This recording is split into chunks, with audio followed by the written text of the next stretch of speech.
Alright guys, this is episode 5 of the MOC series, and as you can see here, I've not made quite as much progress as I would have liked to. That's due to running out of parts that I've been needing, and the parts that I've ordered have not arrived yet. So I've just been making do with what I have, but I did go to the Lego store this week, and I bought a bunch of bulk pieces. So as you can see here, the courtyard is now almost completely tiled off. So I picked up a bunch of the 1x2 light gray tiles that I needed, but obviously I didn't quite get enough, and I didn't get enough for the interior either. But as you can see here, it's a lot more filled out, so let me just show you that.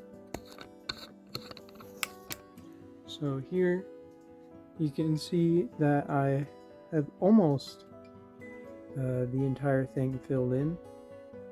The edges there by the columns, those will be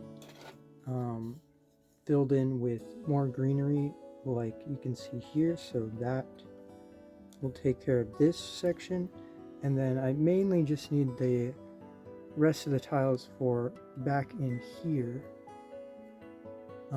right in front of the stairs. And then of course I still have to tile off these little walkways on either side, but most of the progress I've been making is over on this side. So last week I showed you the bathroom, which is over here, and then this week I'm going to show you what I've done on the interior of this. And obviously I still haven't built up the wall here. That's mostly because I ran out of just basic tan plates, so like your 1x2s and 1x4s and just stuff like that in tan. But I'm gonna go ahead and move all this, and then we're gonna take a look at that up close.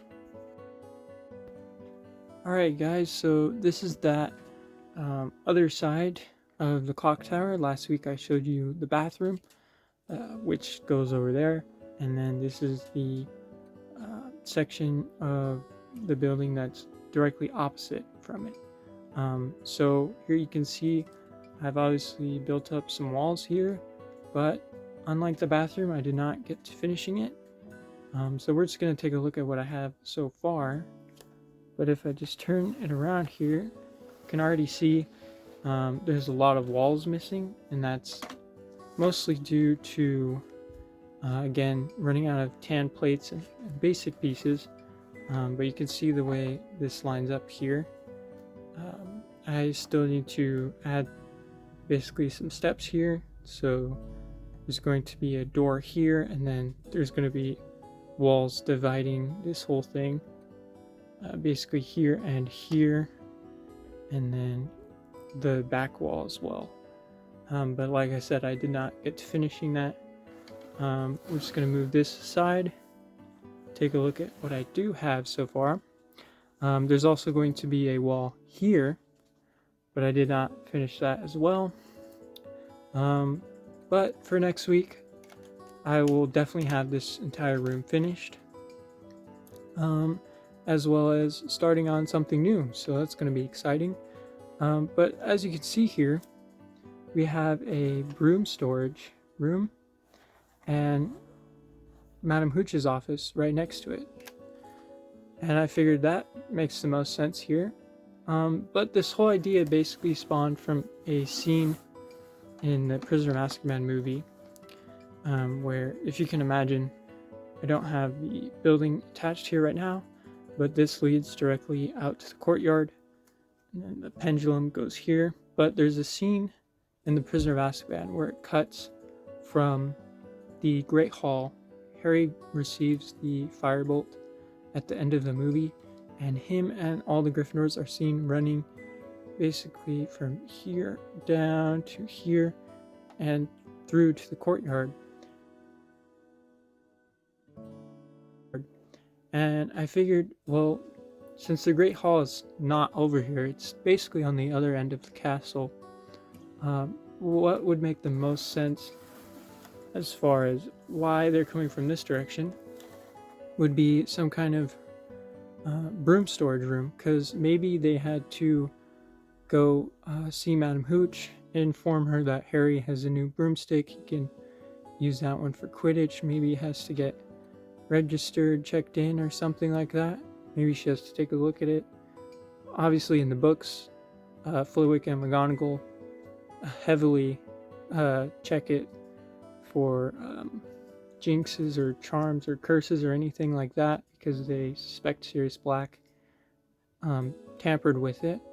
Obviously, in the movies, Harry gets it after Sirius Black is already gone from the movie. They helped him escape, so that's not even a problem in the movies, whereas the books, it's a whole ordeal. But in this case, I thought it'd still make sense for Harry and the Gryffindors to kind of go see Madam Hooch before he tests out the broomstick. Maybe he has to ask her to test it off campus, because at the end of the movie, Harry went really far away from the castle, and it's really funny because the scene ends where his face gets stretched, like a very awkward still frame at the end. But anyways, enough rambling about the movie. Here is what I have so far. It's just a small office space, and I'm still going to put a few more details. I have a cabinet here that I want to put something on top of. For now, I have a quaffle here. All the walls, as usual, can be removed so I can easily access stuff. Get the camera low if I need to animate some scenes or something for a film. But here is that cabinet. I'm just using a window piece, and these tiles are attached from the side using these snot bricks. But the window can be opened.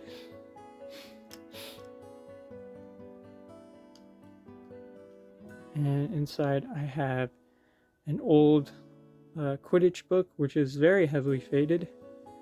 That's because those pieces are so old and I just happened to get it that way. But then we have a trophy here, and I thought maybe that's the Quidditch Cup or some kind of award that Madam Hooch got. And then just a quaffle. And then that goes here. And then I also went and built a desk. It's a very simple black desk. Wanted to make the floor dark brown to contrast the rest of the furniture here. But I also have this very basic, just a simple minifig chair in dark blue, and then we have some studs. Here you can see one of them actually came off and is left right there, but that just goes there. And then the desk here is just some black cone pieces. There's a stack of letters, and then I have one of the lamps I built for one of the last episodes.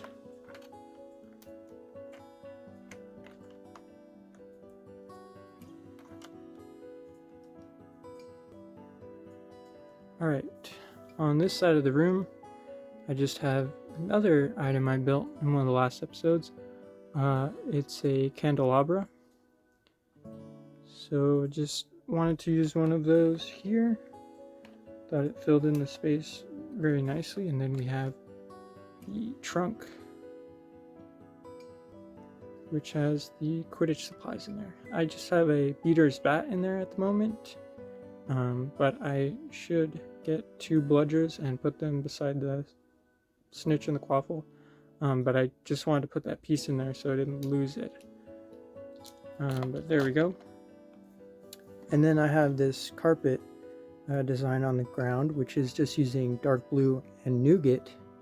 And the reason I use nougat is because in the books, the color scheme for Ravenclaw actually isn't blue and silver. It's, I believe, blue and copper or blue and bronze. I'm actually not too sure, but I did want to do something different here because I figured gray would look too much like the stone I've been doing for the rest of the castle. So here we have the dark blue and nougat there, and then in this room it's literally just a bunch of dark tan tiles and and the broom racks here, which are all done basically the same.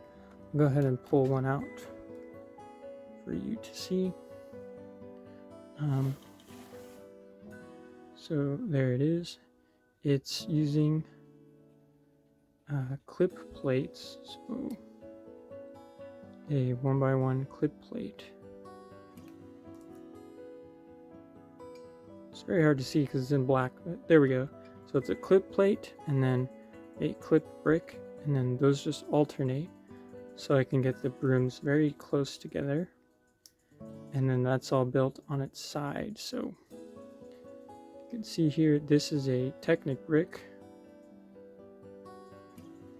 and then the stud goes into that, and then this side has a 1x1 headlight brick, and that goes into the back end here. And then we just have two flags. So I did yellow and black for Hufflepuff, and then we just have an assortment of brooms. Some of them are reddish brown, some of them are old brown, and then I have this kind of rare, strange orange colored one that came in an old Harry Potter set. And of course, I went and made all the Slytherin's broomsticks in black to represent the Nimbus 2001s that you see in the Chamber of Secrets and pretty much onward. So yeah, and I was lucky to have this many broomsticks. I'm actually missing one, as you can see here. Ravenclaw is one short at the moment. But I'll make sure to get that. But yeah, it's a lot. I have more broomsticks than Quidditch players right now, which is kind of odd, but I guess it kind of makes sense. But yeah, so that's basically what I have at the moment. You can see I have stairs here that go down, and let me show you kind of the way this section meets up with the other sections, so you get an idea for what it looks like. Alright, so obviously it's getting a bit difficult to get everything in this space all connected and all that, so I don't have the doors right now, just so you can see everything. And I do need to work on these sort of structures where the doors can have a more permanent fix onto everything, but this side sort of building is going to be replicated on this side, of course, and then I have to do the stairs again over here. But here's what it looks like with the broom cupboard and Madam Hooch's office. So here's what I was talking about with the stairs that sort of lead down. They come out to that little doorway, which we saw from the other side looking into the building. So this is the sort of courtyard. I don't have the courtyard floor in right now with the fountain because, like I said, it's kind of hard to get all these parts assembled in one space, and I mainly just want to show you how this is all looking here. But if you can imagine, there's going to be a doorway here. I will build another wall basically like this wall, just more tan, dark tan and dark gray, kind of boring, but do need a wall here, as there is definitely a wall there in the movies. And then again, this arch on that side, and then this is where the bathroom is. So essentially it will just be a lot of building walls from here on in. There's obviously going to be some landings here as we have the stairs that end there, and then there's going to be a floor here, and same with the other side. I made sure to make these two rooms the same height so the stairs would line up, so we wouldn't have any problems there. Obviously I do need to finish tiling off stuff. You can see a random red bricks in there and things, but and a hole here. But that's all going to get filled in, and then it's going to start to look a little bit more presentable from the interior. But yeah, that's basically all I have for this week. I know it's going to be a little bit of a shorter one. But I did want to, again, go ahead and show you, even though this room's not done, what it's looking like, because then you can give me feedback as I'm completing it, and I think that's going to be very helpful. But yeah, speaking of, go ahead and leave me feedback for this segment, and any thoughts, any questions, comments, anything you've noticed from the films. I really appreciate when you guys point out stuff that I either missed or just didn't pick up. Any inaccuracies or accuracies that I need to fix and take notice of and all that. And yeah, thanks for watching, and I'll see you guys next week.